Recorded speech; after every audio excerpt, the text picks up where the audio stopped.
L'organisation du salon par la ville de Tel Aviv est assez impressionnante par rapport aux différents pays où j'ai pu aller et ce que je peux voir en France, surtout en local.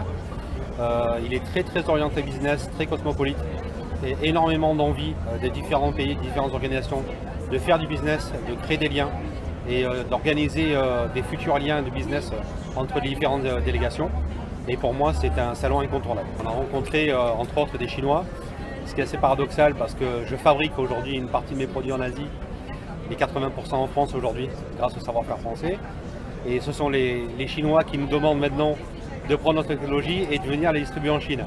J'ai rencontré aussi des Lituaniens, des Polonais, il y a énormément de pays représentés ici. Et c'est pour moi l'occasion de montrer notre savoir-faire. Et j'ai rencontré vraiment les cibles que je cherchais et jamais j'aurais pensé qu'en Israël, je puisse avoir autant de contacts qui soient importants et qui aient envie vraiment de travailler avec la France. Ici c'est formidable parce qu'on sent vraiment que tout est en ébullition. Il se passe plein de choses, les gens ont contact facile, donc c'est vrai qu'on a beaucoup d'échanges régulièrement, les gens viennent, ils nous parlent, tout est facilité ici. On sent vraiment que tout est possible et que mener des partenariats justement sera chose aisée ici. Alors, vous me parlez de partenariat. Pourquoi Agrivolta a choisi ce salon pour venir exposer, pour venir montrer son produit? Alors nous, Agrivolta, on a un système qui s'adresse vraiment à des pays qui souffrent de la chaleur, de la sécheresse et qui ont des problématiques en eau assez importantes aussi. Donc c'est vrai qu'Israël, qui est un pays très bien développé en matière d'agriculture et au point de la technologie sur ces sujets-là, c'est vraiment un marché cible parce qu'on pourrait vraiment avoir de beaux débouchés et surtout sur des surfaces qui sont intéressantes.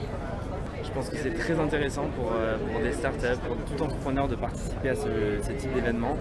Ça permet de créer autour de cet écosystème pas mal de relations importantes. Notamment, on l'a vu pendant ces 2 jours, le ministre de l'économie Bruno Le Maire et Mounir Majoubi, ministre du digital. Et donc c'est très intéressant en termes de visibilité et en termes de networking de participer à ce genre d'événement.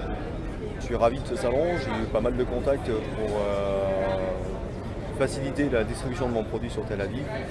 Et j'ai notamment rencontré quelques centres de plongée qui sont prêts à distribuer mon système.